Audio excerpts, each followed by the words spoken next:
प्राचीन मंदिराचोद्धार आणि परिसर विकास या अत्यंत महत्त्वाच्या कार्याकरता ज्यांच्या शुभ हस्ते आज आपण याची सुरुवात केली, भूमिपूजन केलं, ते भारताचे अत्यंत कणखर कर्मठ असे गृहमंत्री आणि भारताचे पहिले सहकारिता मंत्री, आपल्या सर्वांचे प्रेरणास्त्रोत माननीय अमित शहा या ठिकाणी मंचावर उपस्थित महाराष्ट्राचे लोकप्रिय उपमुख्यमंत्री माननीय एकनाथराव शिंदेजी, रवींद्र चव्हाणजी, चंद्रकांत दादा पाटीलजी, शिवेंद्रराजे भोसलेजी, या ठिकाणी उपस्थित हसन मुश्रीफजी, आशिष शेलारजी, जयकुमार गोरेजी, आपले लोकप्रिय पालकमंत्री प्रकाश आंबेडकरजी,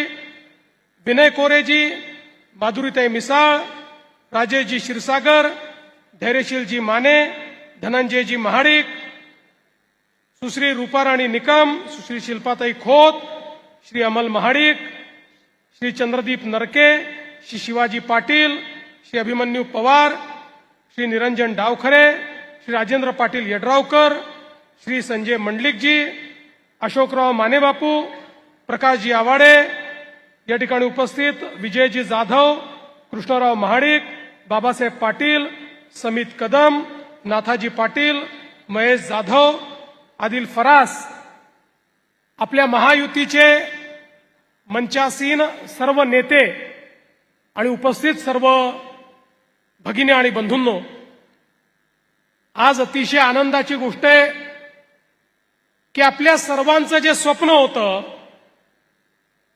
महालक्ष्मी अंबाबाईचं मंदिर, जे केवळ कोल्हापूरकरांचं नाही तर उभ्या महाराष्ट्राचं आराध्य दैवत आहे आणि संपूर्ण हिंदुस्थानातून ज्या ठिकाणी महालक्ष्मी अंबाबाईचं दर्शन घेण्याकरता लाखो भाविक येतात, त्याचा जीर्णोद्धार झाला पाहिजे, त्याचा परिसर विकास झाला पाहिजे आणि ही इच्छा खऱ्या अर्थानं पूर्ण करण्याची सुरुवात आज झालेली आहे.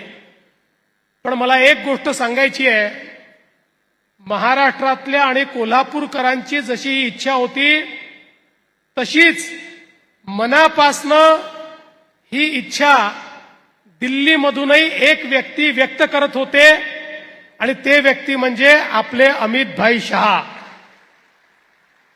ते वारंवार आम्हाला सांगायचे कि आपके यहां शक्तिपीठ है, इतना पावरफुल मंदिर आपके यहां है जहां सारी शक्ति है और आज इतने लोग वहां आना चाहते हैं, लेकिन मैं इतने सालों से देख रहा हूं उसका जो परिसर विकास होना चाहिए वो आप लोगों ने किया नहीं है.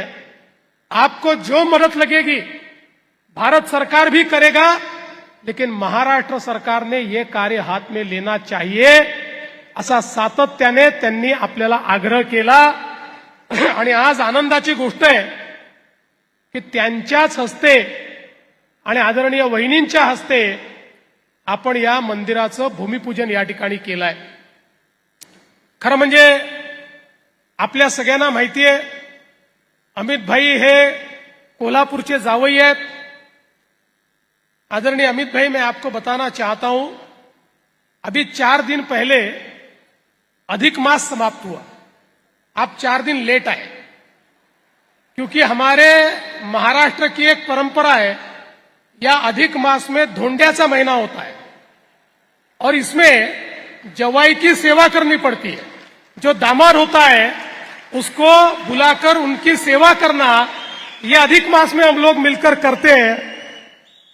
तो आप 4 दिन लेट हो गए, लेकिन कोल्हापुर के लोगों का आपके ऊपर इतना प्रेम है और हमारे भाभी पर तो प्रेम भी है और अधिकार भी है, इसलिए हम आपकी सेवा तो नहीं कर सकते, लेकिन आपके आशीर्वाद और आपसे सेवा प्राप्त करने का काम इस महालक्ष्मी मंदिर के माध्यम से जरूर करेंगे, इतना विश्वास आज के इस मौके पर मैं व्यक्त करता हूं.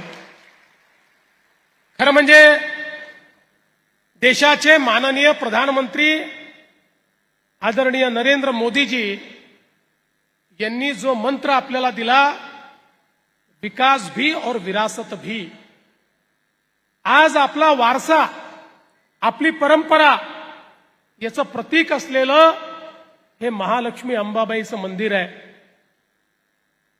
1000 वर्षापूर्वी या मंदिराची निर्मिती झाली. म्हणजे कदाचित त्याच्याही पूर्वीचं हे मंदिर आहे, पण आता इतिहासात आपल्याला 1200-1300 वर्ष माहिती आहेत. पण त्या परंपरेमध्ये या मंदिराने, या आई महालक्ष्मी अंबाबाईने आमचं आराध्य दैवत छत्रपती शिवरायांना देखील आशीर्वाद दिला. हे आपण इतिहासात बघितलेलं आहे.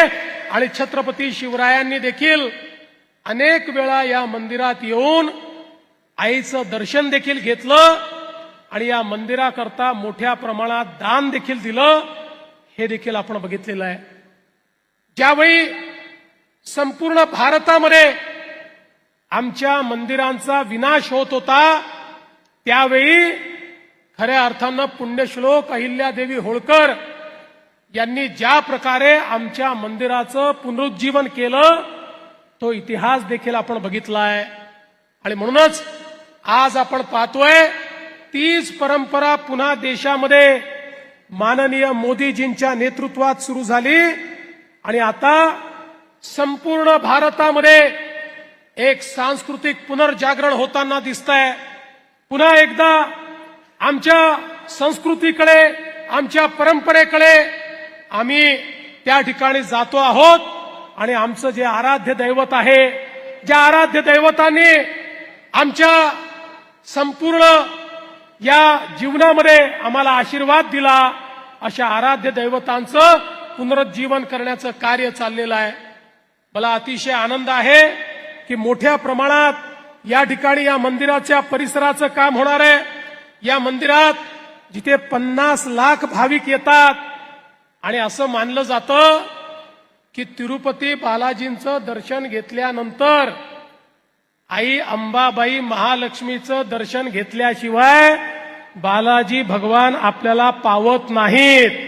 त्यामुळे जे जे लोक बालाजींकडे जाऊन त्या ठिकाणी वरदान मागतात आणि बालाजींचं वरदान मिळतं, त्या सगळ्यांना माहिती आहे की ते वरदान जर दुप्पट करायचं असेल तर या ठिकाणी करवीर निवासिनी आई अंबाबाई महालक्ष्मीकडे यावं लागतं. आणि म्हणून इथलं जे काम आता आपण हातामध्ये घेतलेलं आहे, हे काम अत्यंत व्यापक, भविष्यातले 100 वर्ष या मंदिरात येणाऱ्या लोकांची सेवा करता यावी, अशा प्रकारचं कार्य या ठिकाणी हातात घेतलं आहे. आणि यासोबत जसं शिंदे साहेबांनी सांगितलं, पंढरपूर आमच्या पांडुरंगाचाही कॉरिडॉर आता याच वर्षी त्याचंही बांधकाम आम्ही सुरू करतो आहोत. कोट्यावधी भाविक ज्यावेळेस आता पंढरपूरला जातील, त्यावेळी विठुरायाचं दर्शन घेण्याकरता त्यांना त्या ठिकाणी ज्या प्रकारचा कॉरिडॉर पाहायला मिळेल, ज्या प्रकारची व्यवस्था पाहायला मिळेल, निश्चितपणे मला विश्वास आहे की पांडुरंगाचा अधिक आशीर्वाद आपल्या सर्वांना प्राप्त होईल. महाराष्ट्र देशातलं एकमेव राज्य आहे की ज्याच्यामध्ये 5 ज्योतिर्लिंग आहेत. या 5 ज्योतिर्लिंगांचा विकास आपण सुरू केलाय. त्र्यंबकेश्वर असेल, घृष्णेश्वर असेल, भीमाशंकर असेल, परई बैजनाथ असेल, औंढ्या नागनाथ असेल, या सगळ्या ठिकाणचं एक प्रकारे त्या ठिकाणी मोठं परिवर्तन हे आपण सुरू केलंय. आणि मला सांगताना आनंद वाटतो, भीमाशंकरला तर एक मोठं आश्चर्य घडतंय. मंदिराच्या आजूबाजूचं जे पूर्ण गाव आहे, त्या संपूर्ण गावाने आपलं स्थलांतरण मान्य केलं आणि गावच्या गाव 1.5 किलोमीटर पलीकडे स्थलांतरित होत आहे. आणि त्या ठिकाणी अतिशय सुंदर अशा प्रकारे भीमाशंकरची निर्मिती ही आपण करतो. आणि त्यासोबत आपलं दुसरं शक्तीपीठ म्हणजे आमच्या कोल्हापूरचे ज्योतिबा, त्यांच्याही परिसराचा विकास सावकार मोठ्या प्रमाणात आपण हातामध्ये घेतलेला आहे. आणि तेही अतिशय सुंदर पद्धतीनं तुम्ही जे वन त्या ठिकाणी तयार करतायत, एक प्रकारे हिरवगार अशा प्रकारचं काम हे त्या ठिकाणी देखील होणार आहे.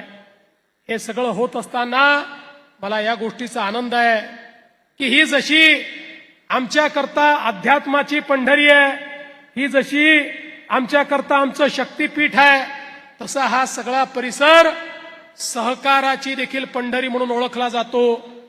आणि देशामध्ये पहिल्यांदा मोदीजींच्या नेतृत्वात सहकारिता मंत्रालय सुरू झालं आणि मोदीजींनी त्याची जबाबदारी ही देशातले सगळ्यात मजबूत मंत्री माननीय अमितभाई शहा यांना दिली. आणि आज आपण पाहू शकतो या सहकारिता मंत्रालयाच्या माध्यमातून एकीकडे साखर उद्योगाला जिवंत ठेवण्याकरता, त्याच्यामध्ये समृद्धी आणण्याकरता इतक्या मोठ्या प्रमाणात वेगवेगळ्या योजना सुरू केल्या. मी बोलणार नाही, पण मला कल्पना आहे आजही अमितभाई काही चांगल्या योजनांची घोषणा या ठिकाणी करतील आणि निश्चितपणे पुढचाही कार्यक्रम आहे त्याही कार्यक्रमामध्ये या विषयावर ते बोलतील.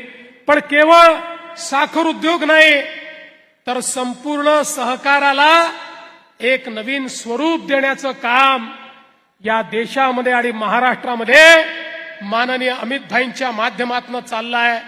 सहकारी संस्थांना मजबूत करायचं, पॅक्सला मजबूत करायचं, 17 प्रकारची कामं ही पॅक्सच्या माध्यमातून करायची आणि ग्रामीण भागात शेवटच्या माणसापर्यंत केवळ सहकार नाही तर समृद्धी देखील पोचवायची.